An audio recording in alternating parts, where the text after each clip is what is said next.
Good morning, everybody. Just after 9 a.m. on this Tuesday, last day of March. I'm Jane Monreal here on Live Impact News on WCNC Plus. Want to let you know that we do have Mecklenburg County Sheriff Gary McFadden. He is heading into the studio in just a couple of minutes, so we'll be talking to him live. But right now, I want to get to the latest on Iran with gas prices, the highest now ever since 2022.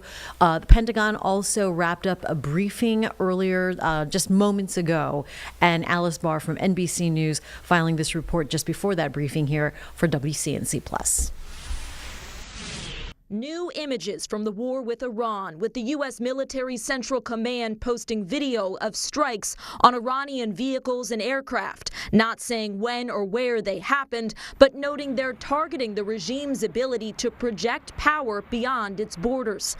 That as these new photos show a U.S. Air Force radar plane heavily damaged in an Iranian strike on an airbase in Saudi Arabia Friday. Several American service members were injured, according to two U.S. officials. The White House ramping up the pressure on Iran. Their best move is to make a deal, or else the United States Armed Forces has capabilities beyond their wildest imagination. That includes a threat from President Trump to target civilian infrastructure by obliterating Iran's power plants and oil wells and possibly water desalination plants if Tehran does not agree to demands by next week, including abandoning its nuclear ambitions and reopening the Strait of Hormuz. They are making threats about controlling the Hormuz Straits in perpetuity, creating a tolling system and the like. That's not going to be allowed to happen. President Trump also telling the Financial Times he would like to take Iranian oil and may seize the nation's biggest export hub, Karg Island. And even as 3,500 additional U.S. troops arrived in the Middle East, President Trump insists great progress has been made toward a deal, revealing one of the Iranian officials he says the U.S. has been indirectly communicating with is the country's hardline parliament speaker, Mohammad Bagher Ghalibaf. These folks are appearing more reasonable behind the scenes privately in these conversations. Conversations Iran denies are happening. In Washington, Alice Barr, NBC News.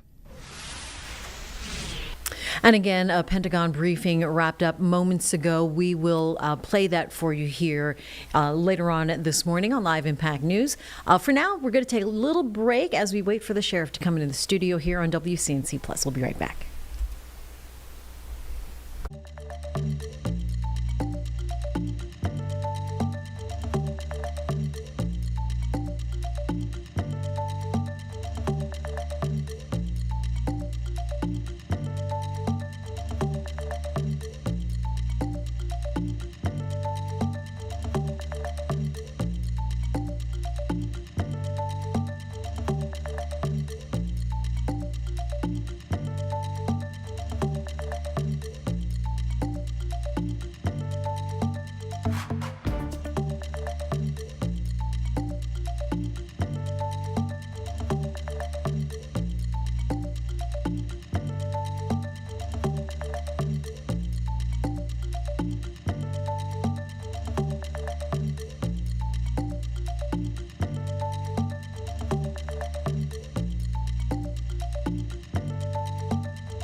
All right, time right now is 9:06 here on Live Impact News on WCNC Plus. My next guest here in studio, of course, is Mecklenburg County Sheriff Gary McFadden, visiting us after winning the election. I believe that was the last time we saw you. Yes, it was. All right, so Sheriff, you've been busy there, Department of everything. Let's start off with the announcement of your new Deputy Chief, Ricky Robbins. This person was your opponent, one of them, for the election, but now he is going to help you out there at the Sheriff's Office. And why this choice? Well, Ricky is a great guy, and I hate to say Ricky, but we commonly refer to each other as Ricky and Gary, so please, don't disrespect him. I'm going to get to say Chief Robbins. We always been friends. He has a great background in law enforcement. He has some things that I really are interested in. The traffic unit is big for me, and so we just created a traffic unit. He's going to help me with that. But, like-minded, and also, as we say, cut from the same cloth. Very well respected. And when we talked about the earliness of him coming on, when we talked about me running and him running, we found out that we both were going to run very early on, and very respectful to me, and I have to say to my wife. He spoke to my wife first, and so he kept it professional throughout the campaign, and he was the only person that called me after the campaign, congratulate me, and say we should talk. And we talked, and we had a great conversation, gave him a tour of what we call the Beast, actually Central, the detention center, and we sat down and had a great lunch together, and we made a great decision for him to come on. So he starts April 1st, and that is not April Fool. No fool there. And that is tomorrow. So what does the first 90 days look like then for him? Well, I think he's going to come and push us to levels that we needed to be pushed. As we say, we both came from CMPD, so we have a great working relationship. He worked in homicide, and we probably have one of the same mentors, Chief Rodney Monroe. So we come from his cloth, and we're excited about it. I think the first 90 days, first 30 days, he's going to probably get his feet wet. And then I believe that after 30 days, we will see a big difference with the agency. A lot of things in what they call in the works. I'm sure he has some ideas, and I'm going to get him the freedom to do it. Okay. All right. So the top of his to-do list, have you discussed any, broad areas? Well, he's going to take care of the traffic. We're going to we have a traffic unit. I know he's big into traffic. I know he's big into the community and the streets. So we may create a lot of things over the next couple of months. I don't want to say years, months. So I'm excited about it, and I think Chief Robbins is also excited about it. I know we laugh and joke. We have been on the campaign trail, and people actually confused us of me being Ricky and Ricky being me. So that's a big joke that we have. So now you have both. Like one person said to me, which made me feel good about the decision. She said, after one of the debates or one of the community meetings, someone says, why can't we have both of them? And I think that sums it up. So now you have both of them. So was this something that kind of planted the seed, or once you won the election and did you decide, well, this actually might be some synergy here? Well, it was. I mean, all along you have to look across the aisle and see somebody who has your vision. He has a great law enforcement background. And so then when, you look at the campaign, if you win or if you lose, what do you do? And so either way, it's a win-win for both of us, I believe. All right. And then so your team now, the executive team here, what does that say about the culture at Mecklenburg County Sheriff's Office? Well, it is going to change the culture. And I think that's the biggest thing that we have always talked about, the culture. I think that Ricky is going to bring some people over that were questionable about me. And I'm going to bring some people over maybe been questionable about Ricky. And so I think that bringing these two sides together, it is a win for the county and win for the city. We all have a great relationship with CMPD, and so we're going to have even a greater relationship with CMPD. And then Of course, Chief Robinson has worked the entire county. He came from Charlotte Police, then he went to the county police, and then we merged to become Charlotte Mecklenburg Police. So then I think that's a round robin effect that we could touch everybody in the county. And fortunately, we have a lot of great friends, mutual friends, both on both sides.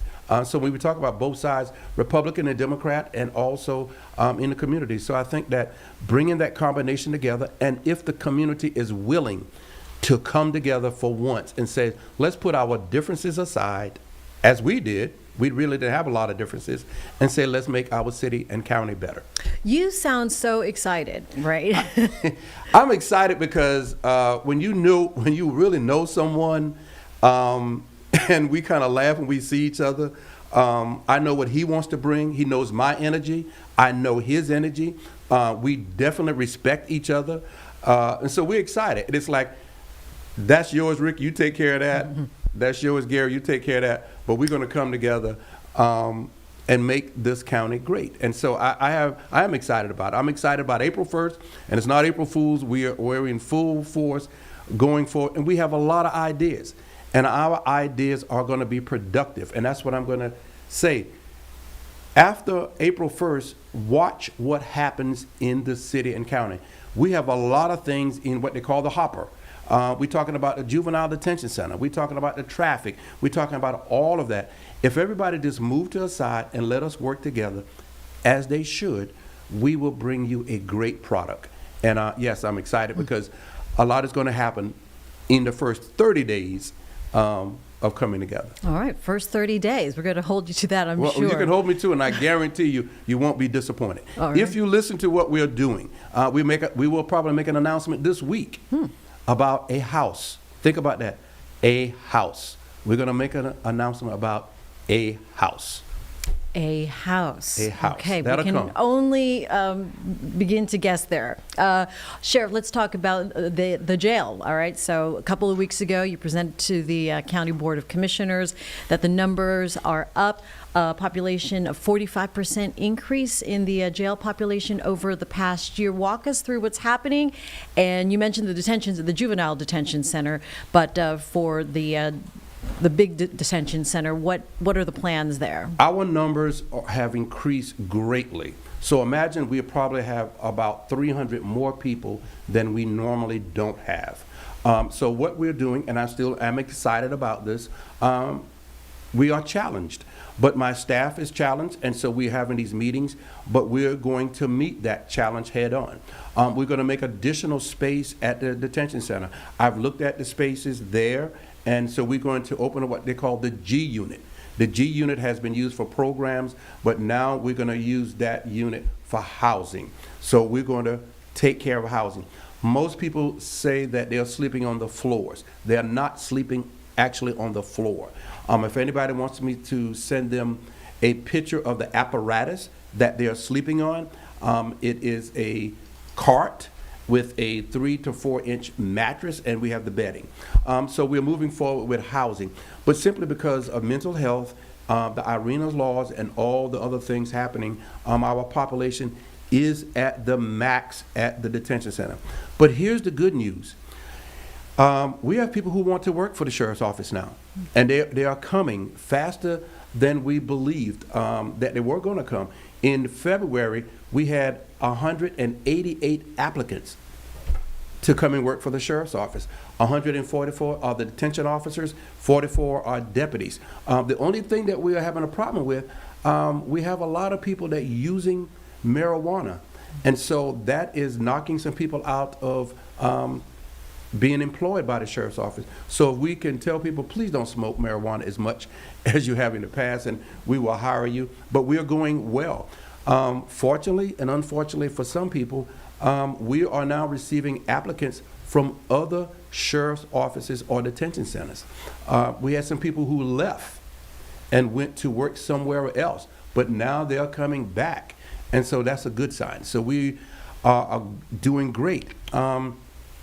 By the end of May, we will probably have 44 more detention officers ready to come and work for the detention center. So we are halfway of our vacancies. So I'm challenging my staff to say, if we can come halfway in May, why can't we complete it by the end of the year? So 6 months, we definitely can hire 80 more people. Wow. Yeah, that is part of the challenge with everything is the staffing shortage. The staffing shortage comes, we have the applicants, but the problem is that being untruthful, forgetting about your criminal past, and the simple drug use of marijuana. We have the applicants, and we have the people coming forward, but the problem is drug use, truthfulness, and criminal history. If we can alleviate some of those, we will be fine. All right. And you are also wanting to work together with the courts to try to remedy some of the challenges at the detention center. Well, like we said, that's why I'm excited. For the next 30 days, the courthouse will see a difference. They will see a difference tomorrow. We are putting armed detention officers inside the courthouse. So we're removing some people from different locations, and we're going to put them inside the courthouse. So our courthouse security and staffing will be better. Believe it or not, by the end of next month of April, we should be fully staffed on the field, commonly as the road. By the end of the month, end of April, we should be fully staffed at the courthouse. So this is why I'm excited. No matter what the rhetoric is, we know what we're doing, but staffing levels will be better this summer, and they are increasing. I mean, that's really very encouraging news. I'm sure a lot of people are going to be glad to hear that. And then as far as the Juvenile Detention Center or Jail North, what is the latest on that? We are working diligently hard. What we found out that too many people were involved. Too many people were at the table. Too many people wanted it, but they did not bring funding. Everybody wants us to have a juvenile detention center, but funding is the issue. Staffing is the issue. And so we have a lot of people talking about what they want, but they cannot bring any funding to the table. So simply myself and some others are working, as others are working behind the scenes, we are working behind the scenes, and I will tell you, I feel good about where we are going because we remove a lot of people from the table, and we are now working much better. Let me say that. We're working much better. All right. So, as I said, a lot of will be coming in the next 30 days, and we are good for the next 90 days. All right. Again, very positive outlooks coming our way.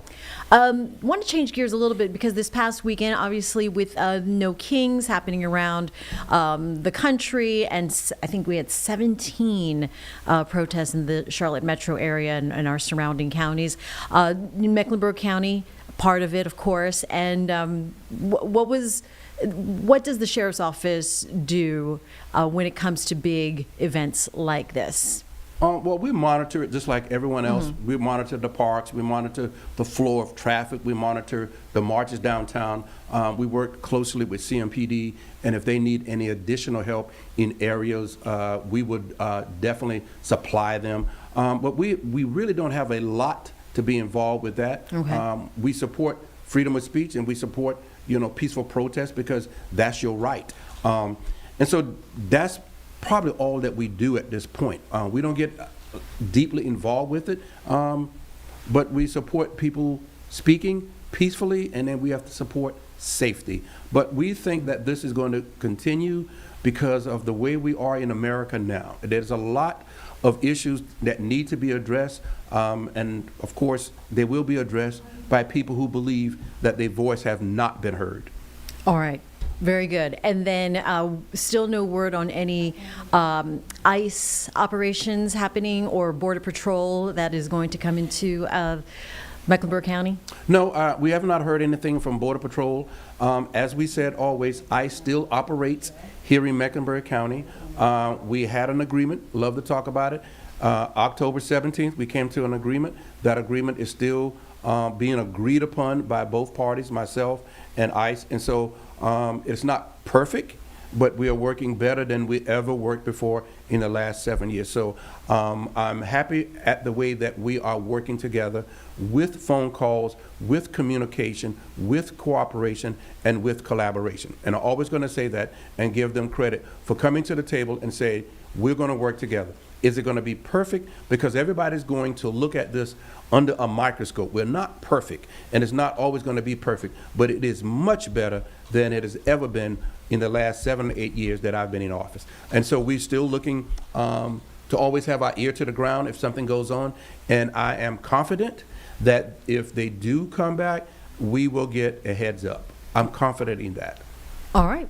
Sheriff McFadden, thank you for coming in as always, being straight with us and all the real talk. So appreciate your time this morning as we visit with you here since the announcement of Chief Deputy Ricky Robbins. More to come. We're happy, Ricky. I'm excited, and I think that when people will see the excitement when they see us in the community together. Very good. If he allows me to come in the community together, because he'll probably take over.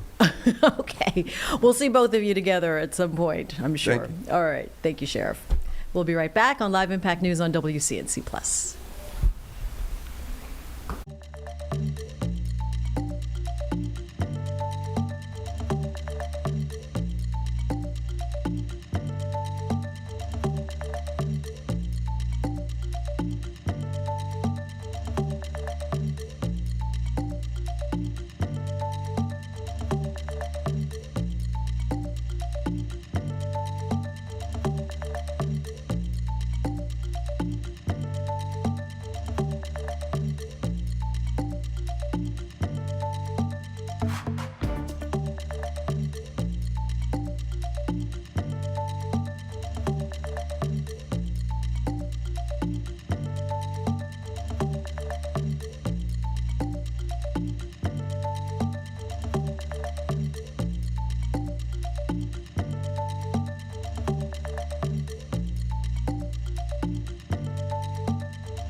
Time right now is 9:24 here on Live Impact News on WCNC Plus. I'm Jane Monreal.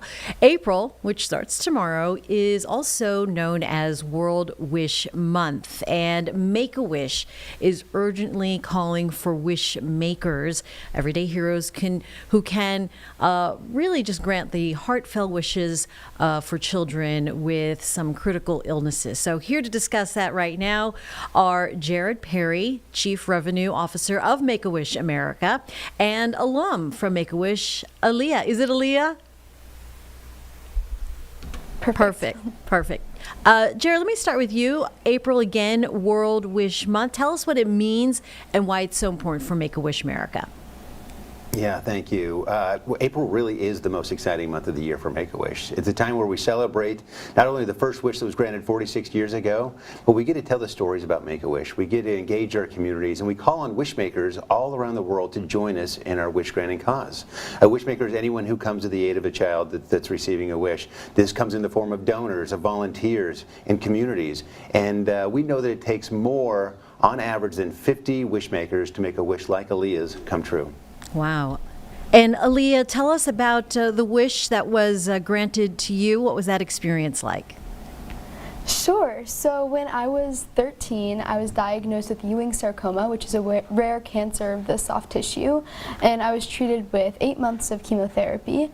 And during that time, Make-A-Wish was just this positive light to look forward to, and I loved brainstorming with family and friends. And the first thing that came to mind for my wish was music, because that's something that carried me through a lot of my difficult experiences, and I love playing piano and I love singing, but I've never really been able to combine those things into writing my own song. And so for my wish, I chose to learn from the best of the best and to write and record a song with a celebrity songwriter. And so this past summer, I had the opportunity to go to a studio in LA and to write and record my own song based on my experiences with Justin Tranter and their incredible team. And we have an opportunity to hear a short clip of that right now.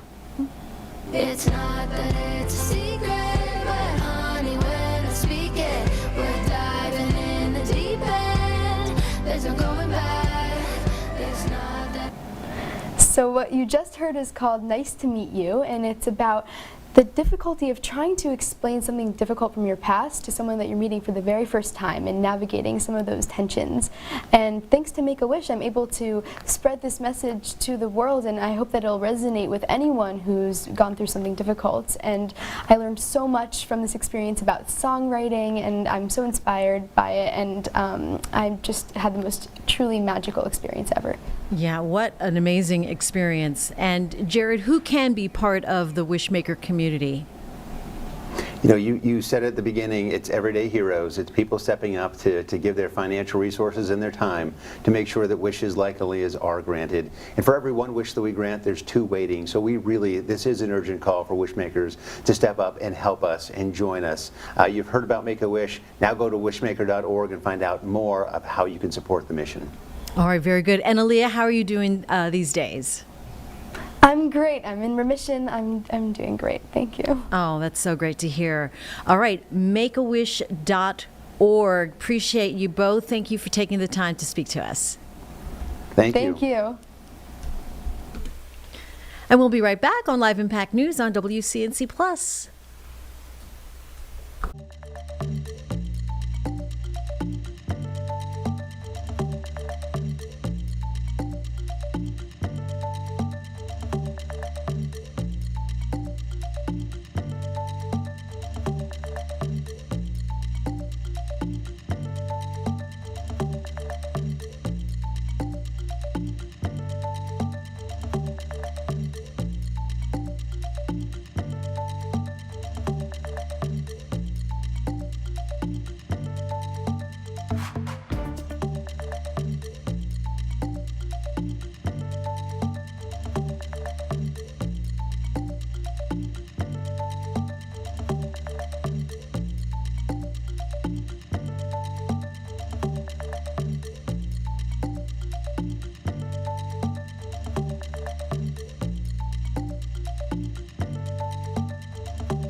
At 9:30, back here on Live Impact News on WCNC Plus. Let's go ahead and bring it to Majestic Storm, who is joining us in studio with a look at our weather.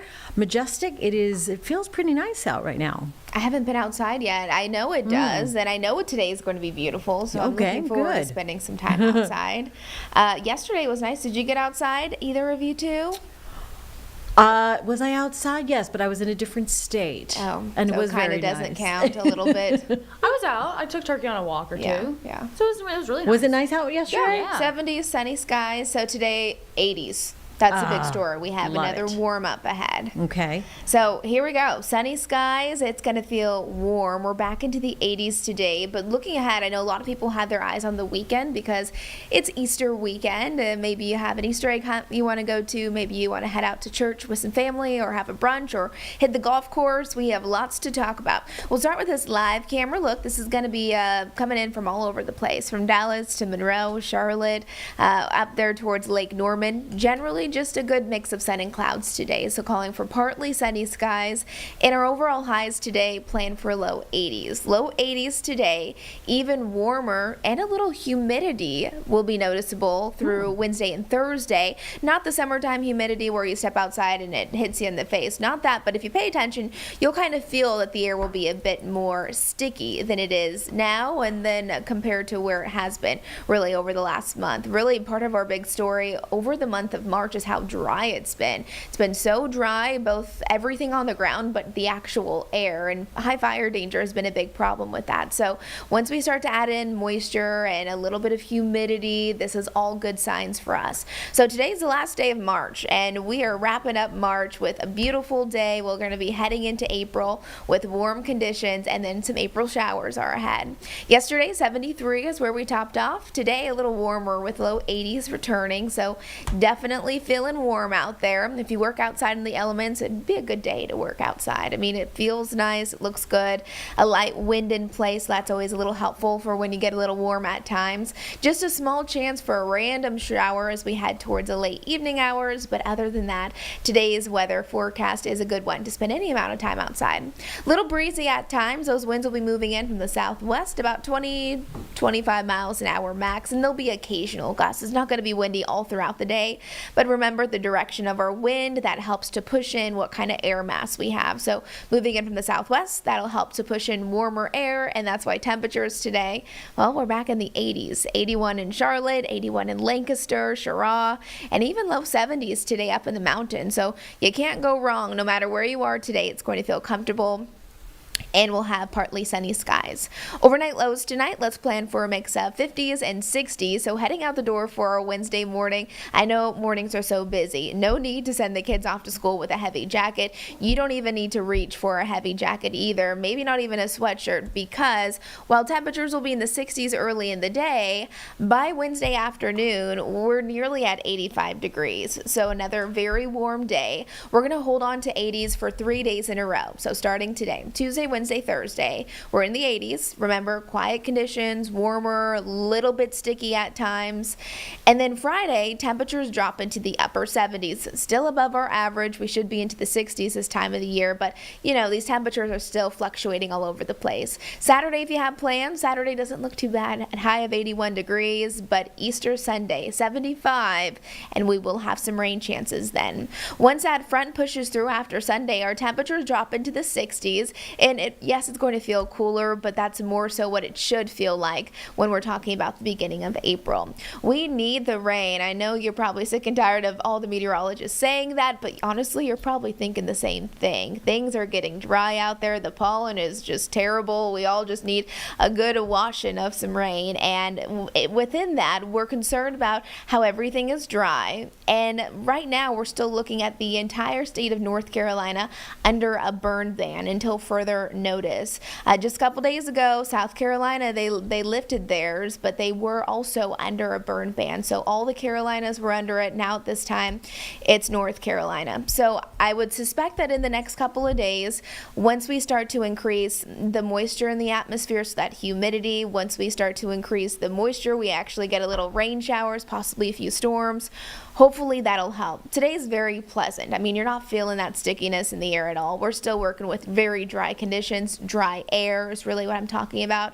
Then the air becomes a little bit more dense. So you can see Wednesday and Thursday, especially on Friday, a little sticky at times. Again, you'll have to pay attention to notice the humidity. It's not going to be anything too extreme, but that humidity is an indication that rain showers are on the way. We need that moisture in the atmosphere for rain to happen. Over the next 10 days, there's 2 days that really stand out for that. Friday, and then on Sunday. Other chances, there's still opportunities for rain, but those are the 2 days where it seems most likely that we'll actually have some rain. Here's our surface map right here. So we're watching that system off to the north and to the west of us. Today across the Carolinas, it's fine. I mean, I'm not seeing any problems whatsoever. Now, on Friday, we could have a few passing showers. We'll be watching for that, especially later in the day on Friday. Things clear out on Saturday, but then once we're heading into Sunday, this system right here is a cold front that's going to be pushing in from the west, spreading through the east, so eventually hitting all the Carolinas. And it seems like for us, the best time frame for us to actually receive that rain as of today would be a little bit later on Easter, so afternoon and evening hours. So at this time, it seems like Easter morning we're dry, but then the day kind of gets a little worse. So if you want to go to Easter Sunday and you want to wear your Easter dress, or you want to do an Easter egg hunt with the kids, the first part of Sunday seems to be the best as of now. But you know how it goes when we're so many days out. All it takes is that system to speed up or slow down for that timing to be a little bit changed. So you got to check in with our weather team every day. We'll keep you up to date, especially if you have any important plans. A lot of our models are indicating about 1/4 of an inch to 1/2 of an inch of rain, so not a ton, but eventually I think we'll have several opportunities for rain, and then all of that adds up, and we need that. We're showing a bit of a change in our weather pattern. Over March, it was very dry. It was warm. I mean, we had so many sunny days in the 80s, and now Climate Prediction Center is also indicating that really the first week to 2 weeks of April, we're going to see a bit of a change in our weather pattern, meaning that we have a better chance of seeing more wet conditions across both North and South Carolina. So we need the rain, and it seems like we're going to start getting more and more opportunities for that as we're heading into the new month. Easter weekend looks like this, 81 degrees on Saturday. Honestly, Saturday's the day. It's going to be nice mix of sun and clouds, small chance for a stray shower, so not perfectly dry, but still 81 and some sunshine. We'll take that. Sunday, 75 degrees, more cloud coverage on Sunday, and then remember that front will bring us some rain, but right now the timing seems like it's going to be a little bit later in the day on Sunday. Jerry Hunt Supercenter 7-day forecast looks like this, so let's plan for the 80s the next 3 days. We'll get through our work week with quiet conditions, mainly 60s in the mornings, 80s by the afternoon. Then once we're approaching our weekend, Friday, we'll start to see some changes, more cloud coverage, little rain showers, mostly late in the day on Friday as well. Saturday seems like the best day out of our weekend. Perfect conditions for the Charlotte FC game, 81 degrees, small rain chance. And then Sunday, Easter Sunday, still a high of 75 degrees. So although we are forecasting rain, at least it's not that cold, miserable rain where it's like 40 or low 50 degree temperatures. We'll still be in the mid 70s. So with that warmth and that humidity, we'll be watching for rain, but possibly a few isolated storms. None of it seems severe at this point. And then Monday, 68 degrees with a good mix of sun and clouds as well. So that's what I'm watching, ladies. All right, very good. Sounds pretty good. Not too bad. Not too bad. Not Again, too bad. yeah, could use that rain, but the Easter morning Easter egg hunt or any outdoor activities on Easter Sunday will be okay? Easter Sunday. I think Easter Sunday morning should be okay, but Easter afternoon and evening, that's when the rain's coming in. So as of right now, in my full 7-day forecast, Easter is going to be the rainiest day. Okay. Okay. All right. That's But all right. the Easter bunny still comes, even if there's rain. That is true. It's true. No, For that's good, right. For good kids, though. For just like Santa. You got cold during Christmas, then, you might get the rotten egg. Or maybe you shaped it up. You learned, hopefully. Yeah, exactly. That's true. All right, Majestic. Thank you so much. We'll be right back on Live Impact News on WCNC Plus.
At 9:42 here on Live Impact News on WCNC Plus, the countdown is on.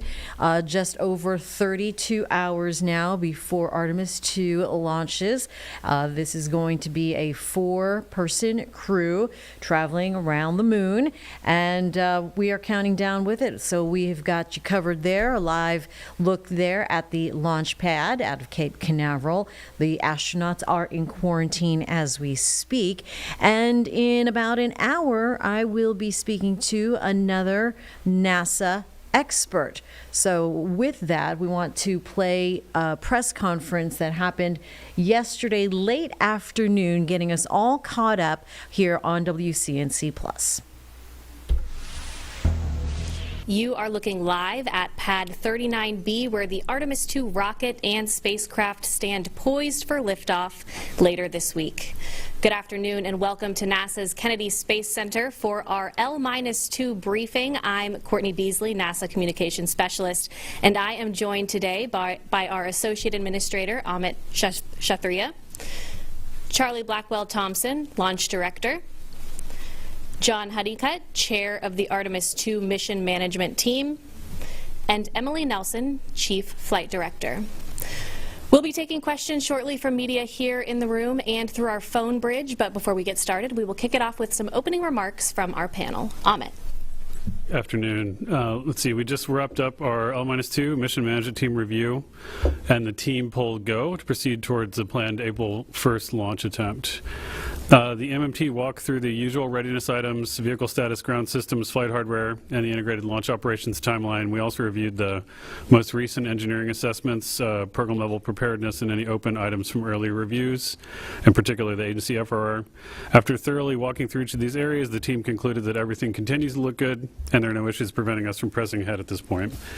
As we enter the pre-launch phase, the teams are in a strong posture, and the mission remains on track. Over the last 10 weeks, the agency has prepared a crewed lunar test vehicle for flight and also restructured the program that it belongs to. This was done deliberately. A crew that understands the campaign flies with greater purpose. A workforce that sees the road ahead holds a higher standard. This flight and the future reinforce each other. This is how Apollo worked, and this is how we will work. Through all of it, the signal of truth and rigor came through clean from the teams working on the machine to the decision makers. Nobody lost focus. Nobody cut a corner. The people in this room and in the control rooms and on the pad and at every center across the agency, you are all instrumental. The skills that you carry, the judgment you have built, the knowledge you hold, these are the things that are in the lifeblood of the agency. This mission is going to fly on Wednesday because you are here. As I said, the vehicle's ready, the system is ready, the crew is ready, and behind this flight stands a campaign. Landings, a lunar base, a nuclear propulsion into deep space. That begins, not ends, with what happens on Wednesday evening. I have complete confidence in this team and the NASA workforce. For everybody else, 53 years ago, humanity left the moon and did not return. Now we go back. The great challenges of the last century will run not in the command centers alone, but in our factories, where the industrial might of free nations built the instruments of progress. This challenge of expanding the frontier will be won the same way, by the craftsmen, the engineers, and the industries of free nations building together what no nation can build alone. And for all the children watching that are going to watch Artemis 2, you need to hear us. An optimistic vision of the future is not naive. It is buildable. So when you watch Artemis 2, think about it. When it lands, come and build it with us. With that, I'll hand it over to the launch director. Thanks, Amit. Appreciate that. It is really good to be here in the room with you today. And I think I said this when we came over for wet dress. I said I really enjoy being here because generally it's something big is getting ready to happen. So thanks for all of you for being here today, and thanks for coming along with us on this journey and helping to tell our story. I am thrilled to say that our countdown clock picked up just a little bit ago and began counting at 4:44 p.m. So while many of us have felt for the last several days and weeks and even months that we have a countdown clock and we were moving toward a targeted launch date, now the countdown clock shows that, and we are just about 2 days away from our targeted launch date. Our team has worked extremely hard to get us to this moment, and I am so very proud of the work that they have done. when we went through wet dress, the rollback, turning the vehicle around, getting back out to the pad, and then performing to plan, and really being ahead of plan as we rolled into this weekend. I think Sean mentioned yesterday that we roll back out on the 20th, and since we've been back out at the pad over these last 10 or so days, we've got all of our planned work is complete. Launch countdown preps are complete. We had all of them essentially done on Saturday. Emergency egress system is configured, ready to go. Crew access arm configured. We are now into, like I said, our launch countdown operations. So we'll power up Orion a little bit later this evening, and then core stage a little bit later after that, and then ICPS will follow. We'll begin the configurations of the vehicle, the checkouts that we do prior to getting deeper into our countdown, and all of this will take us over the next day or so. We do have our air to GN2 changeover will happen early in the morning on the 1st, and as you know, that kind of sets the pace for when we can tank the vehicle. Our LD go for cryo load is at 0734. We did put a new hold, or we extended the hold a little bit in the countdown just before tanking, so if the work is done and the team is ready, we may tank a little bit before that. We'll make that decision on console. But the tanking is planned for 0734, and that puts us, if everything goes to plan, with all stages replenished and the closeout crew ready to head to the White Room somewhere after 1 o'clock. Our flight crew will depart the ONC just before 2 o'clock in the afternoon, and we'll count down. We'll get them in the ship. We'll do comm checks, make sure all of that's good, get the crew module configured, and we will count down to our T-minus 10-minute hold. Once we finish up that 30-minute hold and all systems are go, we'll pick up the count and we'll count down to our T0. So that's a little bit about our milestones and kind of where we are. It is an exciting time. It's an exciting time for this team and our crew and really our nation and the world. So we'll, as many have said, even yesterday and as we talk about in all of our management meetings, we'll fly when this hardware is ready. We'll see if it's ready to go in just a couple of days. But certainly all indications are right now we are in excellent shape as we get into count. And with that, I'll hand it over to John. Thank you, Charlie. Let's see. It's L-2. Glad to be back with you folks. Amit gave you a good overview of the L-2 mission management team meeting today, so I'm going to talk to you a little bit about why we do it and what the process is. So it's an important checkpoint following the agency flight readiness review. It's not intended to be a rerun of the flight readiness review. Rather, it's a chance for us to get together and do three things. It's walk through the work that we've closed since FRR, walk through the work that we're still doing, and then discuss any new issues that are out there. So today we took a focused, disciplined look at to validate the work we've done and make sure that the path to the next milestone is clean, deliberate, and fully aligned. Before we polled the mission management team for go, we had a verbal roundtable allowing all the program managers and advisors an opportunity to ask any remaining questions. There were none. Before I polled the team, we took about a 10-minute break. I like to do that to let folks that are might be a little bit intimidated get questions to folks that are willing to speak up on their behalf. We got folks to get back together. Again, there were no questions, and then finally we conducted the readiness poll and for launch operations, and we had full concurrence, and we were a go. So with that, I'll turn it over to Emily. Thank you, John. And again, I'll thank everybody for coming. We really appreciate your support.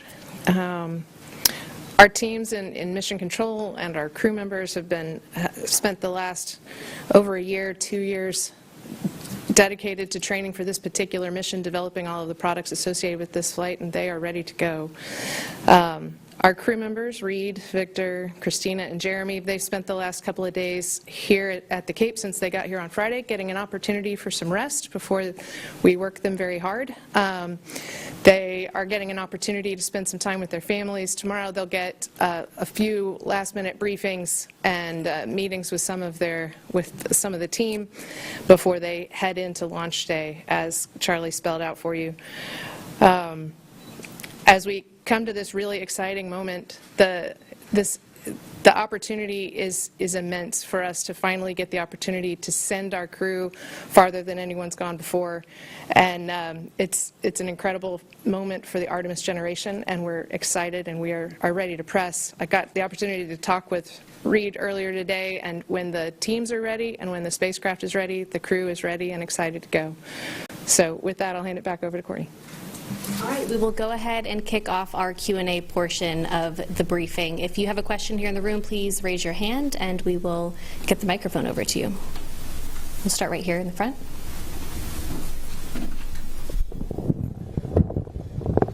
Hi, thank you for being here with us today. And my name is Jim Siegel. I'm with Florida Media Now, and I'm curious about the kinds of cargo, whether it is food or experiments or whatever, that have been loaded on the spacecraft last. And when was that? And if there is a delay in launching for, say, a week or two, does any of that cargo have to be replaced? Thank you. I can take that. So our turnover for our last stow, so we do have a stow in launch countdown. It happens somewhere between about L-30 and about L-24. We have the Avatar that will go in, and of course that is provides us insight into effects on tissue. We also have the zero gravity indicator, and then some other late stow items. I think we have 4 bags that are going in, and then certainly if we end up in an extended scrub, then there are change-outs associated with some of that. And that's pretty standard for our timelines. We look at all of our scrub schedules. We have destow and restow ops. Yeah. Thank you. Mm-hmm. Okay, we'll take another question here in the room. Let's go right here. Hi, Ken Kramer, Space Up Close. Thank you. Thanks for all the work that you're doing. It's fantastic. My question is for Amit. Since you mentioned the future architecture a little bit, I'm curious, you guys were planning to do uncrewed test flights of these lunar landers to human landers about a year ahead of time in the past. I'd like to know what is the plan now? How is that all going to work out? Still going to do those. We still need to make sure we can land robotically with those machines before we decide to commit the crew to them, but we're trying to get early data on the life support systems, the rest of their systems ahead of time, which is why we want to do Earth orbit activity to make sure we can shake that out while they're concurrently pressing towards doing landing attempts as well. So we haven't taken that off the plan. When would it be? Right now we're planning on uncrewed landings next year in 27. We're working with the vendors to bring those in. I think that's been the baseline plan for a little while. We think we can hold to that, but again, it's going to depend on a lot of milestones coming up, like propellant transfer, et cetera. So we're working with them to do everything we can to get side by side with them to help them. But we have to land uncrewed before we're willing to commit the crew to a landing mission. Yep. Okay, we'll take one more in the room right here, and then we'll head to our phone bridge. Yes, Frederick Castell with the France 24 television. You mentioned that the crew was resting with a family. Is there something similar, like the beach house they had in the past, have been to the beach or something of this kind? Thank you. Yes, this evening they'll get the opportunity to have dinner with their families at the beach house. So they've gotten to spend most of today with their families, and tonight they happen to be at the beach house. Okay, we'll head over to our phone bridge. Our next question is from Bill Harwood with CBS News. Yeah. And you're watching a press conference recorded that wrapped up yesterday afternoon, bringing us the update from Cape Canaveral and the launch of Artemis II. The earliest window is tomorrow around 6:30 p.m. We are going to have special coverage here with our own Brad Panovich, and that will also take place about 2 hours prior to that launch window. So with that, I want to play this out for you and then go to a little bit of a commercial break. We'll be right back on Live Impact News on WCNC Plus.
Just about 10 a.m. here on a Tuesday morning. I'm Jane Monreal. You are watching Live Impact News on WCNC Plus. So again, we are on the Artemis II countdown out of Cape Canaveral, just over 32 hours before Artemis II again launches with a 4-person crew around the moon. And we will be looking very closely at the Cape Canaveral launch pad out of Florida. In the meantime, a press conference at the end of yesterday with a number of NASA experts answering questions from the media there, and now they're going over to the phone bridge as we pick things back up here on Live Impact News. I've got a really trivial question for Emily. You know, a lot of folks are calling this a 10-day mission, and the flight plan that I've seen shows it a 9-day, 1 hour, and 40-something minute mission. And I just wonder if you'd set the record straight. Do you round up 9 days, 1 hour to 10? Or should we be calling this a 9-day mission? Thanks. So we're going to keep calling it a 10-day mission. In general, though, if we launch on the 1st, we're going to land probably on the 10th. I don't want to dare the space gods by trying to say I know exactly what's going to happen and exactly how the burns are going to go, because obviously things change in flight. But yeah, generally our planned launch. For a planned launch on April 1st, we come down on April 10th, so if you just do basic math, that's maybe not a whole 10 days, but I'm going to round up. Okay, our next question is from Christopher Mick with Hudson Star Observer. Thank you so much for taking my question and for all for your time today. I just had a couple follow-ups, I think, that were mentioned at the briefing yesterday. I think Dr. Glaze mentioned about some outstanding medical equipment that needed to be secured at the different kind of abort locations, and that was ongoing. And then just maybe with Charlie Blackwell-Thompson, maybe to follow up on just if there's been any update on some of the comms issues that were happening before. Are those kind of ironed out and working well? Were you guys able to get that? Yeah, so actually this is a wonderful, this is why it's great to be in America, because we're literally during this presser like, sorry, your question got walked on because there's another launch going on right now. We all looked at each other like, I don't think there's earthquakes in Florida. It's definitely a launch. So anyway, we have to wait for the boom too, but I don't know if that's coming down. The boom will be quick though. Can you repeat your question online? I think we're clear now. Okay, yes. I was just asking, kind of following up from yesterday, I think Dr. Glaze mentioned some of the medical equipment that still needed to be secured at some of the abort locations, was just checking on the status on that. And then maybe for Charlie Blackwell-Thompson, we're just wanting to see if there's any update on the comms issues, since you have people on the countdown now, if that's been ironed out and working well. Okay, I'll take the first one. Yeah, one of the actions we took from FRR, I think this is what you're referring to. There's also some late stow medical kits because we want to make sure we maximize the efficacy of those. I think that's maybe in the last 4 bags, but typically we add those things late. We also did want to make sure that our transatlantic abort regions had the right equipment just in case we had to divert during one of those longer abort scenarios, and so we did. J.D. Polk and our health and medical team has been in active negotiations with a lot of our partners on the other side of the Atlantic to make sure that those facilities are ready. That was an action coming out of FRR, and that was closed today. We're holding open maybe a signature or two, but separately we have made contact with all those facilities, understand their capability and procedures, and they're ready to support us. So you want to take the other one? Yeah, I'll take the one on the comm. So we've done a number of things relative to the comm system to make sure that we're in the best configuration that we can be in. We actually did a big comm test before rollout, and it worked very well. We didn't have any issues. As part of that, we did a system load, had the firing room full of folks just to make sure that it wasn't related to how much load you had on the system. We've also added some rigor into the network that we have, and the ability, in the event that we have an issue, that we can go isolate that node of the network. And so that was a change that we put in place, and we tested that out. And so when it comes to the communications issues, each and every one of the items that we have found that have contributed to comm challenges, all of those have been addressed. And so based on what we know today, we expect to have nominal comm throughout the countdown. Certainly, you can have hardware that breaks, and so if something else or something new were to happen, we will do what we always do, and we'll assess it, and we'll address it in real time. And then also during wet dress, we did utilize a contingency procedure that we have for utilization of radios within the Launch Control Center for certain types of operations until you could get comm fully functional again. So I think we're in a good spot relative to comm, but there has been significant work on it over the last several weeks. Okay, we'll take some more questions here in the room. Let's head to the back on this side. Jackie? Hi, thanks for doing this. A quick question for Mr. Honeycutt. I just wanted to know, were there any details you could share from the meeting today about specifically what items you were discussing? And then I know you mentioned in a previous news conference that not all decisions have to be unanimous and you have the final call. I was just curious if you've run into any instances yet where things haven't been unanimous. Well, the only ones that I can recall that were not unanimous was All right, we are going to switch now to what's happening live here in Charlotte. It is a press conference, an event with NCDOT announcing a new traffic stop safety program. Let's go ahead and listen in on Live Impact News. Meaningful progress possible. At the YMCA of Greater Charlotte, we believe our responsibility goes far beyond the walls of our centers. Our mission calls us to help young people grow into confident, capable leaders, and that means preparing them not only for success in school or careers, but for real life situations they may face every day. That's why we are excited to be part of this partnership with dedication to community and the North Carolina Governor's Highway Safety Program.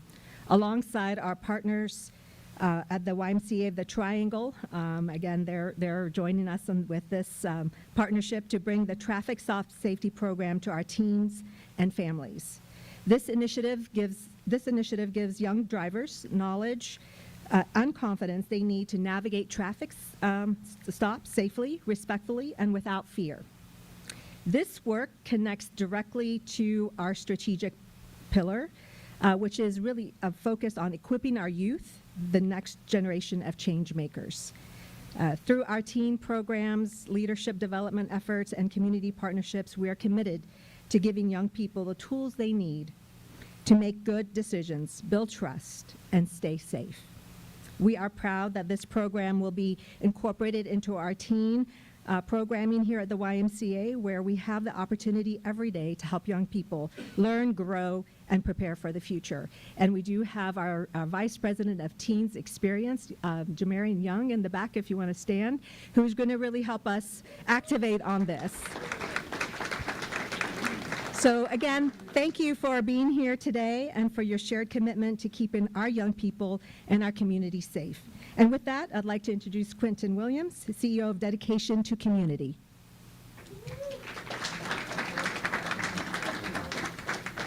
Good morning. My name is Quentin Williams. I'm with Dedication to Community, otherwise known as D2C. And D2C is an organization that was founded about 20 years ago for the purpose of educating society about justice. We started with economic justice. We wanted to give youngsters in particular the opportunity to understand that they could thrive and be all they could be, maximize their talents. And then when it seemed like the world imploded about 12, 14 years ago, between law enforcement and the communities they serve, we decided to expand. We decided to expand from just economic justice to social, criminal, procedural, and restorative justice. Those are our 5 pillars of justice. Our work is done through education, and we are proud to be here today. Thank you, Sue, for hosting us. Thank you, Astrid, for bringing this to the Y. And thank you to all these leaders. This is what leadership looks like. This room is full of leaders who are committed to saving lives. This program is about simply getting our children home safely. And I think that's a pretty apolitical statement, right? So we're going to get it started. I'm going to just give you a rundown of who's coming up to give some comments, and then they will follow each other, one after the other. I won't have to come back up here and introduce each one. And so we're going to start with Mark Ezell. He'll come up, and after Mark, we'll have Sheriff Gary McFadden come up, and then we will have Chief Estella Patterson come up. We'll have Colonel Freddie Johnson come up, District Attorney Spencer Merriweather come up, and then we'll have Carl Logan, who is the Section Chief for Driver Education for the state. He'll come up. Dr. Sean Ward of Dedication to Community, and closing it out will be Mayor Byliles. So to get it started, we're going to hear from Mr. Mark Ezell.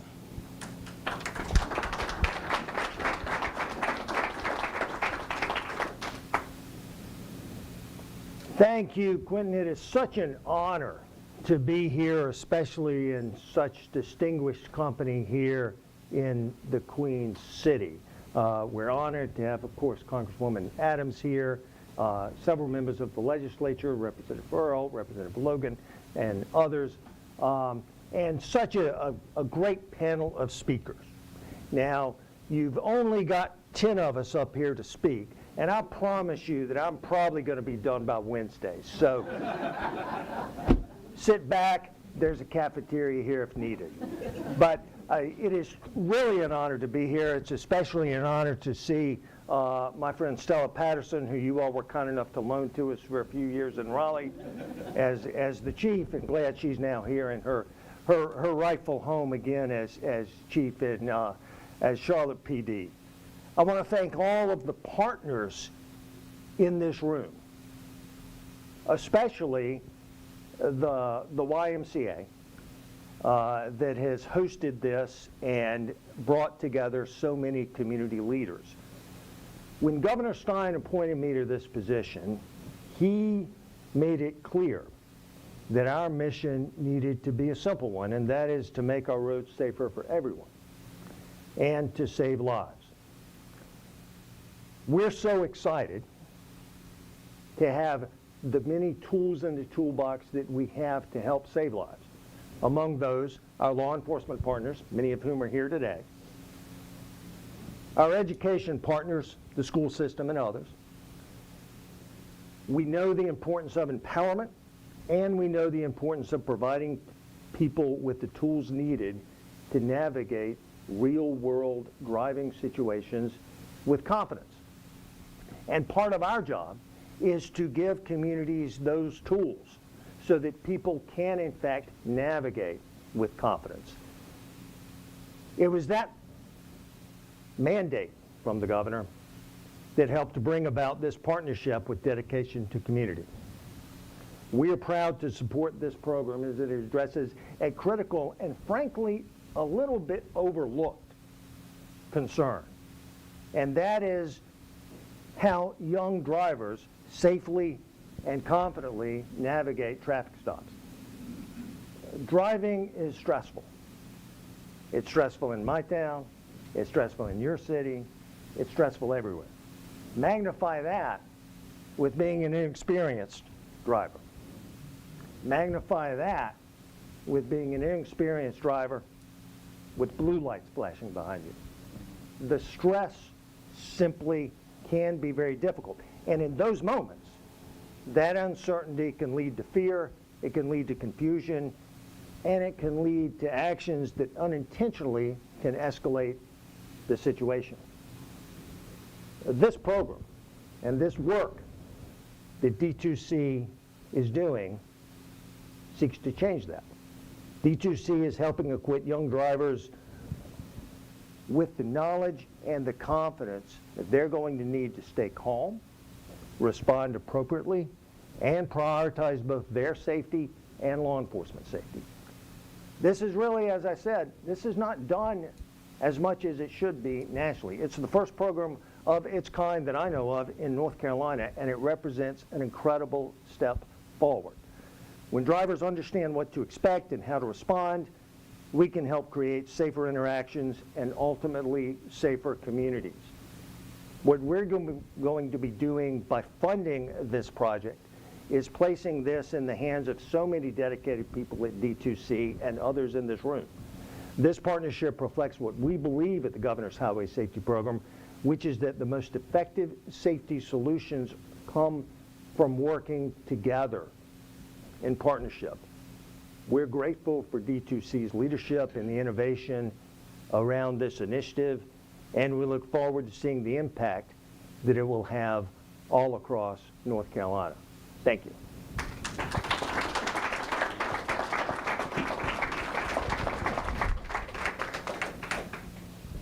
Good morning. Giving honor to God. I'm here because that young man called me. When Quentin called you, you don't ask a lot of questions, you just come. The first time me and this young man met, we did not get along. He brought a book to me about how not to get killed by the police.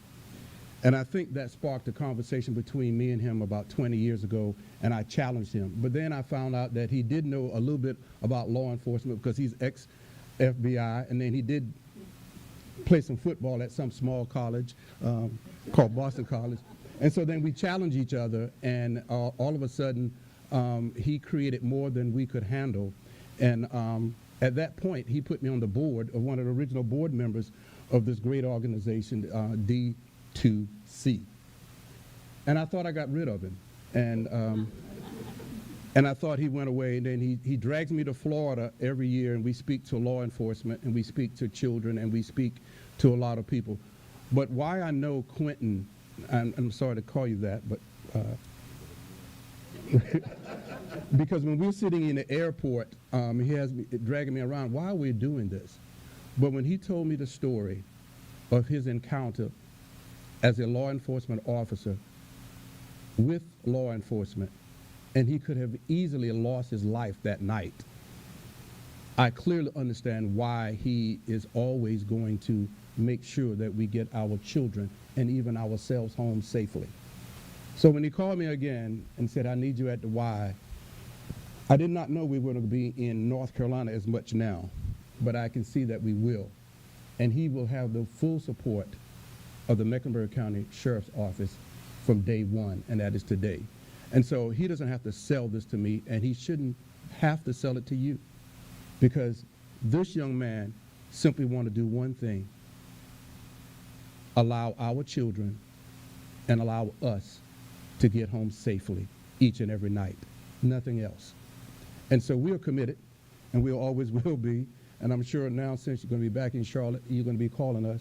But I have a new friend that he can call, and his name is Chief Deputy Ricky Robbins. So he's back here, so you'll be calling him. You'll be calling him more than you'll be calling me. But we'll take the honor. But simply understand this: he wants to allow us all to get home safely. That is what this is about. And so we support it. You should support it. And we will become a better state, county, and city. Thank you.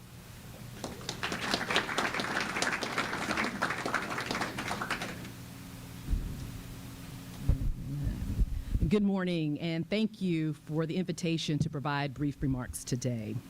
On behalf of CMPD, I want to extend my appreciation to the Governor's Highway Safety Program leadership, Mr. Mark Ezell, the YMCA of Greater Charlotte, and D2C, and all of our partners who are here with us today. Since being appointed as the Chief of Police for CMPD, I've expressed how critically important it is to bring our collective efforts together for the benefit of our cities, our towns, and our great state. Today is yet another example of this, and another reminder that we are always stronger when we come together as one team. In Charlotte, the safety of our city is paramount. It is the #1 thing that I'm always thinking about, and I always want to make sure that we are approaching it collaboratively. Traffic stops are one of the most common interactions between our officers and our residents, and for many young drivers, a traffic stop may be the very thing or the very interaction that brings them with us. We want to make sure that that interaction is positive and that it is educational. We want it to be an experience that builds trust and confidence and contributes to favorable perceptions of law enforcement for years to come. This is why CMPD is so proud to support this traffic stop safety initiative. What excites me most about this is the level of community engagement. And those of you who know me, I love to be public facing. I love to be working with our community. We are not going to be just teaching procedures, but we're creating spaces for dialogue. Our officers and our residents will learn from one another. They will practice together and build the kind of understanding that prevents fear and reduces tension during traffic stops. What I love about Charlotte is that this is a city that thrives when we collaborate. Because of what we do in this community, CMPD is committed to showing up in classrooms, in community centers, and neighborhood meetings, not just during emergencies, but in everyday moments where relationships are built. This initiative strengthens that commitment and deepens our connection to the people who call this city home. Together, we're creating a safer and more informed and unified Charlotte. Thank you again for allowing CMPD to be a part of this initiative. I look forward to the impacts that we're going to make together. Thank you.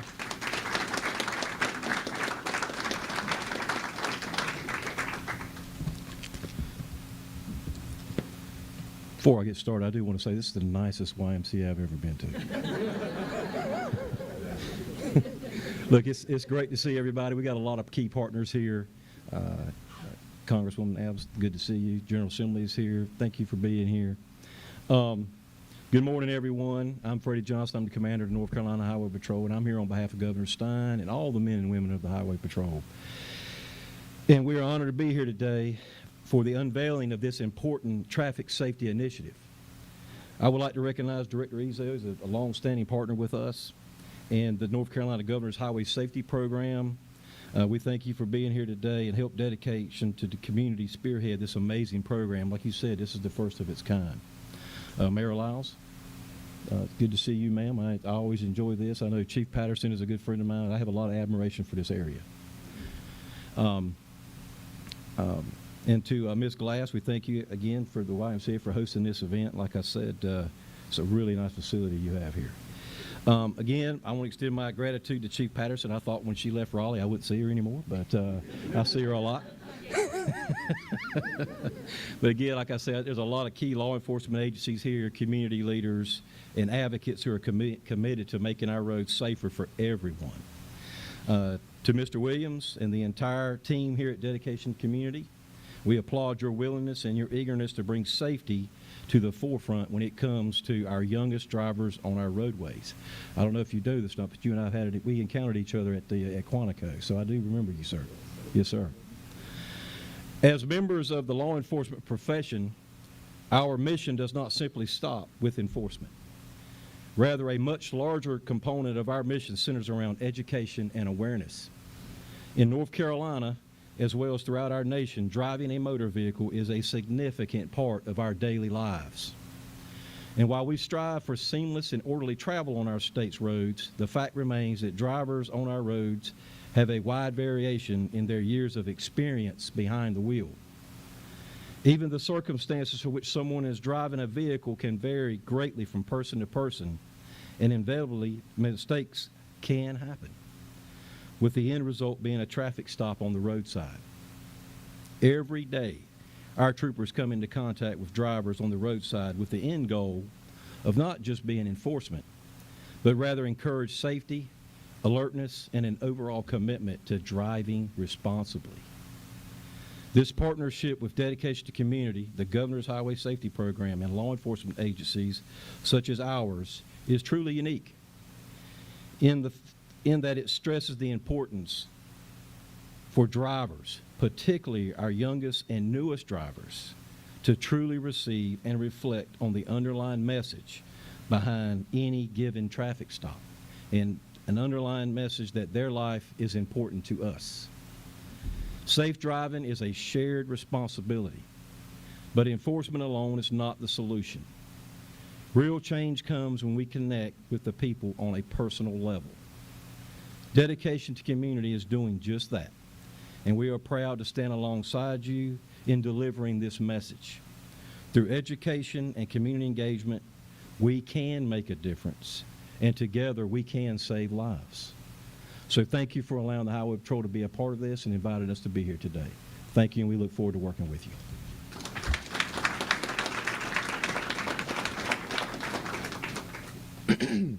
Good morning. My name is Spencer Merriweather, and it is my privilege to be before you today as the elected district attorney in Mecklenburg County. It is often thought that public safety is the dominion of law enforcement officers, police and sheriff's deputies, and that's not true. It's also thought that public safety is simply the dominion of prosecutors and judges, and that's not true either.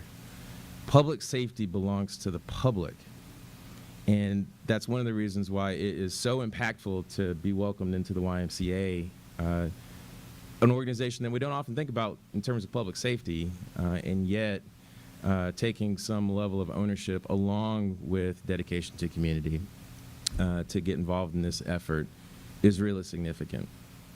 But on behalf of the District Attorney's Office, I am pleased to be here to join with all of the community partners that you see assembled in promoting this initiative, which we believe does have the chance to enhance public safety in our streets and to cultivate a mutually safe environment for young drivers, residents, and law enforcement officers alike. One of the consuming tasks of any trial prosecutor is to review hours of evidence, and these days a lot of times that evidence is roadside. Much of it captures the depictions of how much stress and anxiety and peril can emanate from a single traffic stop.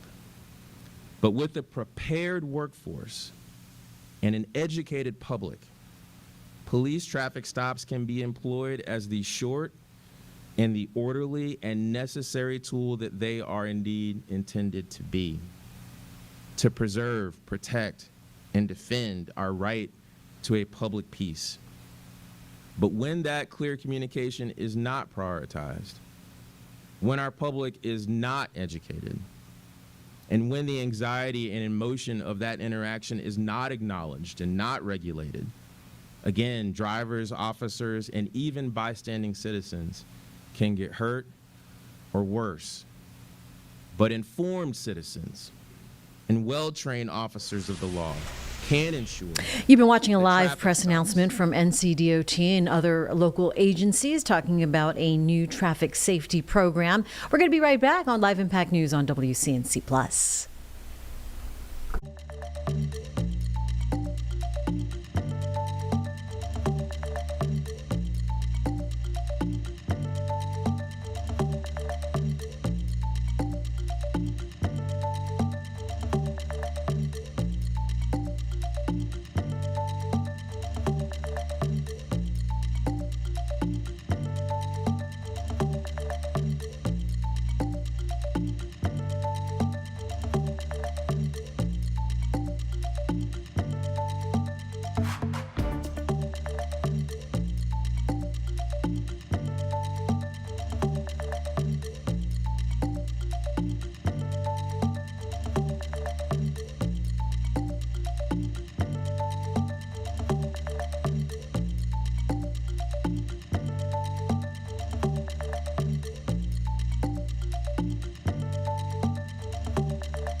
Back here now at 10:29 on Live Impact News on WCNC Plus. Want to get you back out to the DOT announcement this morning that is taking place in Uptown, announcing a new traffic stop safety program here on WCNC Plus and Live Impact News. Who is a charter member of the advisory committee. Thank you for your continued partnership. And finally, a thank you to the law enforcement community, for whom we look forward to partnering with in the local schools as we continue to provide quality education to our students. Let's be safe out there.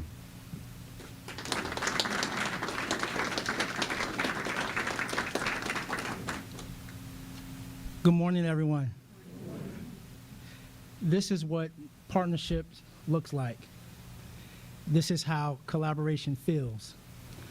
As Chief Patterson always say, this is one team. I am Dr. Sean Ward with the Charlotte Mecklenburg Police Department. I've been in law enforcement for 23 years, with 11 of those years at CMPD. And I'm also the program manager for this traffic safety initiative with the dedication to community as well as the North Carolina Governor's Highway Safety Program. We often hear, as well as sometimes we often say, it takes a village to raise a child. In today's environment, that village must also help young people understand what happens in moments of stress, authority, uncertainty, just like a traffic stop. This traffic stop safety initiative exists for one reason: to help before there is a crisis. For teens and new drivers, a traffic stop can be one of the most anxiety-inducing experiences they will ever face. For law enforcement, it is one of the most unpredictable and high-risk interactions we encounter daily. When uncertainty and stress meet each party in real time, that is the officer, the deputy sheriff, as well as the highway patrol trooper, or those being stopped, outcomes can change in seconds. Our goal here is to foster education, awareness, and understanding on a human level. among new drivers, drivers instructors, families, communities at large, and law enforcement personnel across this state who serve them. This initiative is not about enforcement. Rather, it's about the relationships built during those stressful traffic stops interactions, and ultimately about everyone getting home safely. Expectations, communication, and shared responsibility, that embodies the village, this village. Thank you.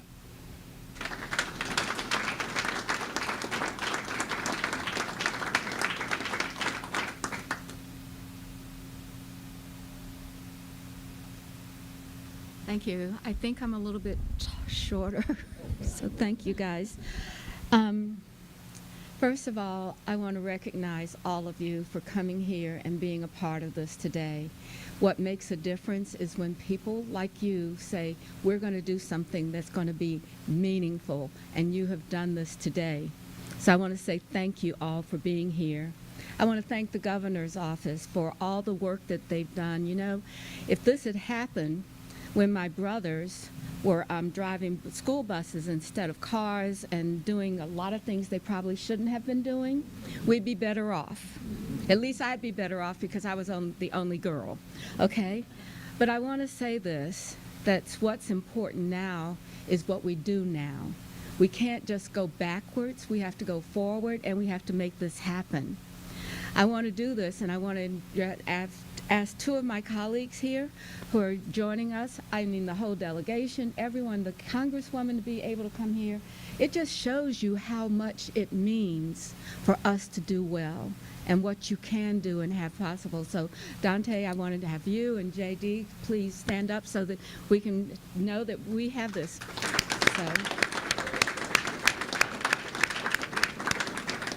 And I say that to stand up because the city has a major emphasis on working with young people for the summer. We do know, and Dante knows this a lot more than I do, sometimes when we're coming downtown in the late night, things are not going so well. We need to figure out a way to make those things go better and better. We need to have our young people have some place to go and be, that they feel safe and they don't have fear. They have to learn, though. I mean, it takes learning, and I think that all of us have the opportunity to help someone learn something new. So I know that everybody around here spoke in Quentin, and I'm not going to go because otherwise I start telling Sue, thank you. You know, Quentin, thank you. Thank you. We do that. That's not my job. My job is for all of us to make something happen that's better for our young people.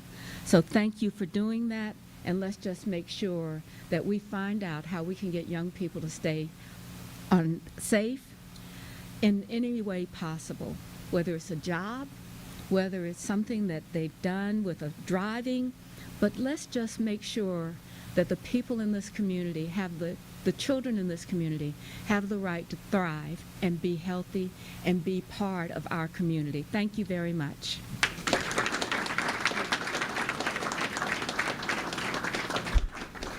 So thank you to all who have spoken. And we have a large room of very busy people.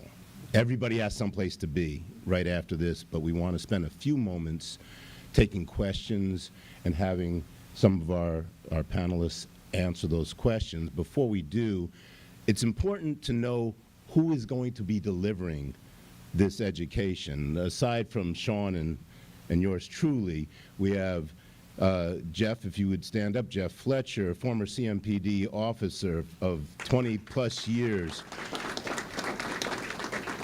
Many of you may recognize Jason Armstrong, who is the former chief of Apex and Ferguson 5 years after Michael Brown's death. These two represent the talent that will be presenting this education to our communities. So thank you for being a part of it. We also have a couple of other esteemed guests. Rita Littles, you want to stand up, supporter. supporter, D2C's board member, Steve Israel, is here as well. And Chief of High Point is here as well. You want to stand up? We're going to bring this to High Point. So if we could spend a couple of minutes taking questions, and if I know that some have to leave very quickly, are there any questions? Any questions from the media or anybody else in the room as well? Yes, ma'am. Good morning. My name is Tara Handlers. I'm Deputy Director for Carolina Youth Coalition. We are an after-school program for high school students, and our mission is to nurture and propel them to and through high school. So how can a program like ours get involved with your program? We see students in 9th grade and 10th grade, they're in that driver's education course. By 11th grade, they're starting to drive. And so we would love to be a part of this program to educate our students on being safe, particularly during traffic stops. Most of our students are students of color, and so this would be a great program. So how can we get involved? Well, it's a simple process. I'll give you my card. How's that? Is that easy? We try to keep things simple, and Dr. Sean will do the same thing, or you can get it from Jason or Jeff. Astrid will take your information too. So it's pretty simple. We want to help. The thing that we didn't say is we have 3 segments of society who we are providing this information to. The driver education instructors, there are 1,000 of them throughout the state. They educate 150,000 students per year. And we feel, and thanks to Mr. Logan, we feel that if we educate them how to educate their youth, that's the way to scale this. So driver education instructors, and then the community. You're talking about the community. The parents, not just the children, need to know this information. And that's why we partnered with the Y. And then lastly, high schools. We want the high schools to be involved with this because those are the youth, the youngsters, the young leaders who are driving or are going to be driving. So that's how we formatted this with Mark and his crew at the Governor's Highway Safety Program, and we think we're going to be able to touch on every segment of society in that way. Are there any questions for the panel too? Yes. Hi everyone, I'm Liz Monterey Law. I'm on the Board of Education here in Charlotte, Mecklenburg, and I'm so excited for this initiative. And I just want to say And we're going to take a 2-minute break here on Live Impact News on WCNC Plus.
At 10:41 here on Live Impact News on WCNC Plus, let's turn our attention now to the moon, because in just about 31 hours, we are going to hopefully grab this moment to capture the world's attention. NASA's Artemis II test flight set to carry 4 astronauts around the moon. So joining us this morning here from Kennedy Space Center in Florida is Katie Oriti, the manager of Orion European Service Module Integration with the Orion program. NASA expert. That's how we know you, Katie. Thanks for joining us here this morning. Absolutely. Thanks for having me. Good morning. Good morning to you. Okay, so let's just start with the basics for people who have been under a rock for the past couple of months or years. What is the purpose of Artemis II and these 4 astronauts as they head towards the moon? Yeah, absolutely. So Artemis II is a test flight. It's the first crewed test flight of the Orion spacecraft with a Space Launch System rocket.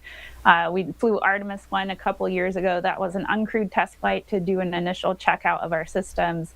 Now, before we do more complex missions like landing on the surface of the moon for the Artemis program, we first want to do this test flight with crew to check out things like our crew and life support systems to make sure that we can sustain a habitable environment in the Orion crew module for the duration of a 10-day mission out to the moon and back. So it's a really important flight to make sure that we get good data, good indication of the performance of our spacecraft with our 4 astronauts on board before we do really exciting and more complex missions.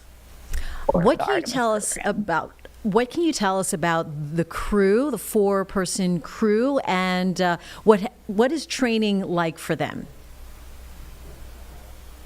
Yeah, absolutely. So our 4 crew members are Reed Weissman. He's the commander. He flew on the International Space Station prior to this mission. Victor Glover, who is the pilot, he piloted Crew 1, which was a SpaceX launch, and also went to the International Space Station. Christina Cook, she's flown to the International Space Station multiple times. She's the mission specialist. And Jeremy Hansen, who is our Canadian astronaut, also serving as a mission specialist. This is actually his first mission, so first time in space, and he gets to go to the moon. Really cool. So for the past year or so, the crew has been going through a really extensive training to make sure that they understand the spacecraft that they're about to board and take out to the moon, going through procedures to make sure they understand how things are supposed to work, what they're supposed to be doing. They have a very regimented schedule and timeline. So they've been practicing all that, so they have it down like science before they execute the mission. And leading up to the launch, they've been in quarantine, so we want to make sure that they're very healthy before they journey out to the moon. So they've been in quarantine, going through the procedures some final times, again, just to make sure that they're totally ready to go, and spending some quality time with their families before they embark on the 10-day mission. All right, and what will they see on this 10-day mission? Yeah, I can't wait to hear that. That's a really unique aspect, right, of having crew on board. So they will see really great imagery of the Earth initially. So when we launch from Kennedy Space Center, they will spend about 24 hours in Earth orbit, and we'll do that to check out the systems on the Orion spacecraft and make sure everything looks good and ready to go before we send them on the way to their moon.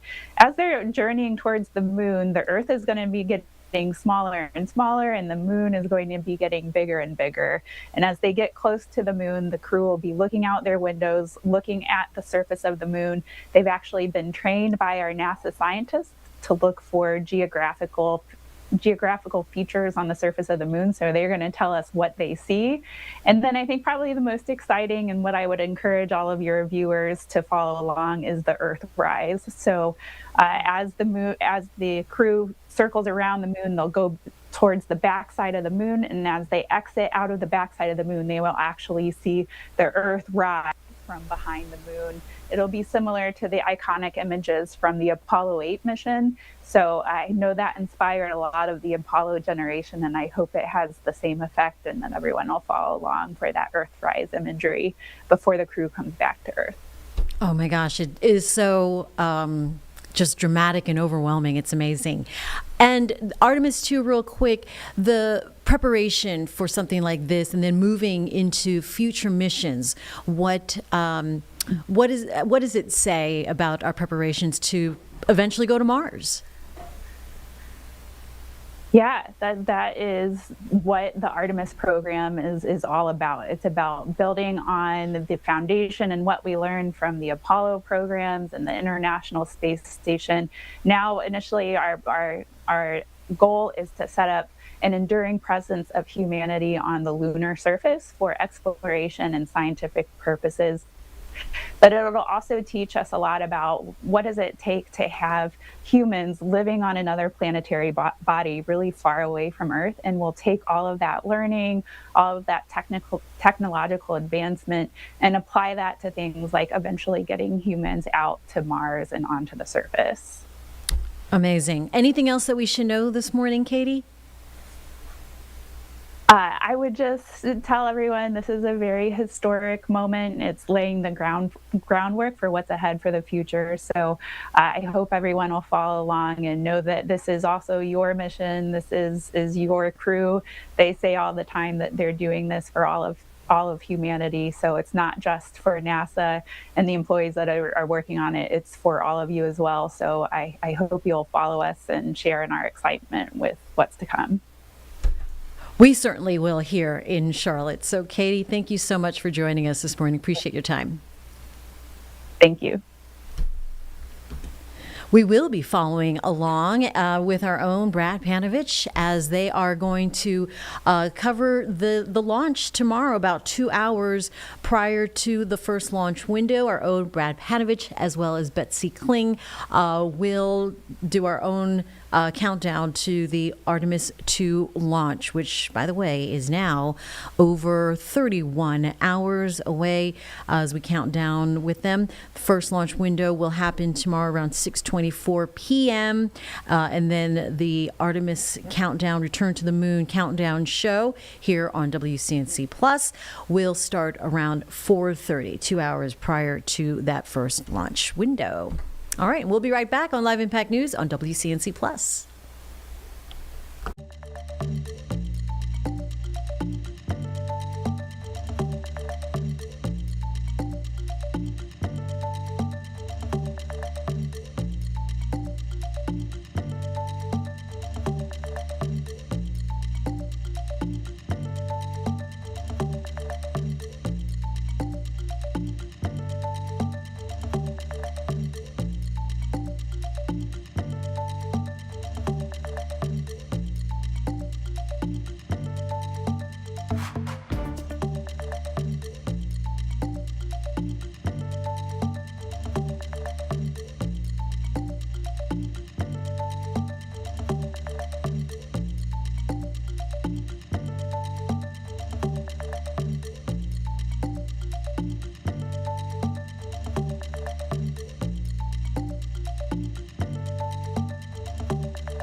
At 10:51 here on Live Impact News on WCNC Plus, we're going to spend our last few minutes back out to the live NCDOT press conference taking place right now as they are Well, are they wrapped up now? Of course they're wrapped up. Okay, so we will have more information on the new traffic safety program here on WCNC Charlotte later on this afternoon. In the meantime, we will go back out to the Artemis press conference that happened yesterday. They are set to have an update later this afternoon. That'll be at 1. At 1 and o'clock. we'll stream that for sure. All right, so we'll take that live later on WCNC Plus here with Nick Sturdivant. But in the meantime, taking some media questions now from yesterday's press conference. Get you caught up on Live Impact News. A gas analyzer that's on the Orion capsule got satisfied with the minor challenges that we had with that. So those kinds of things. It wasn't anything big. No showstoppers. Nothing that gave us pause for concern. Said, hey, we got to come back tomorrow and do L-1. Okay, let's take a question from this side, right here on the second row. Hi, Philip Sloss. I think this is for Charlie. Previously, you talked about a part 2 of the countdown demonstration test. Were you able to do that with the crew out at the pad?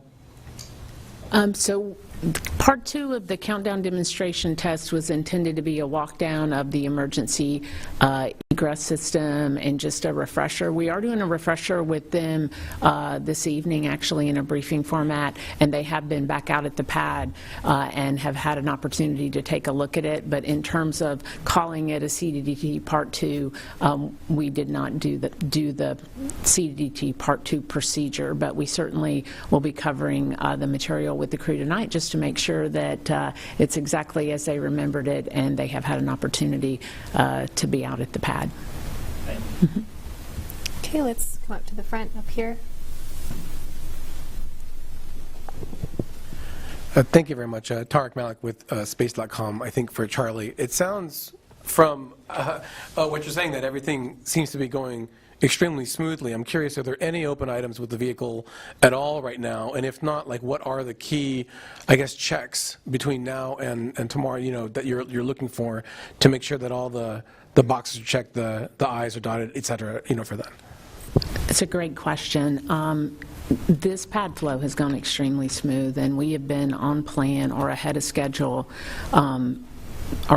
the whole entire time. And so we essentially were able to pull in our launch countdown preps by an entire day. And it worked out great because we finished up most of our work on Saturday. We were carrying one weather day. This was intended to be a 12-day pad flow, one weather day. And when we finished the work up by Saturday and we're sitting on this weather day, it happened to be on the day where we expected bad weather, so it gave most of the team, or a good part of the team, an opportunity to take a breath, get ready for launch countdown. So that has all gone very well. In terms of constraints, I've been in this business a long time, as many of you know, and I've been through a lot of launch countdown pre-test briefings. And we had our launch countdown pre-test briefing on Saturday. It went a full 3+ hours, very thorough review. And out of that, we were tracking exactly one constraint, one. It was on the LH2 flare stack on the pilot light. And we have 3 of them. We need one to light the flare stack, but we wanted to have full redundancy going into this countdown, even for something as small as the flare stack. And so I'm happy to report at this time that we were able to find the issue with that and correct it, and we are 3 of 3, and that paper's closing. And the last call to the firing room before I came to this briefing, the most significant issue that was being worked at the time was they had a couple of monitors in the spare console that we don't use very often, but when they powered everything up and they were going through all of the checks, they found that they had 2 monitors that needed to be replaced. So, those are welcomed issues. If that's what we're talking about, over the next few days, that'd be great. In terms of what's coming up, I mean, there's a lot of vehicle checks coming up. So, we've powered all these vehicle elements up. We've checked them out. RF's been checked out. We've done commanding during wet dress with the flight control team. I mean, wet dress is as close to launch as you get without it being launch day. And we had a very successful wet dress. So in terms of what am I watching, well, I'm watching everything, all the way until we get to tanking and then all the way through tanking. So every check is significant when you're in launch countdown, but I do feel good about where we are based on having a good wet dress and knowing that all of these elements have been powered up during the pad flow. They've all been checked out and maybe not quite put into the launch configuration exactly, but they've all been checked. So. Okay, we'll take another on this side. Are you watching the Artemis press conference as of yesterday afternoon? Another one scheduled today at 1 o'clock, which again, we will bring to you here on WCNC Charlotte. Coming up on 11 o'clock, Charlotte Today is up next. Have a great morning.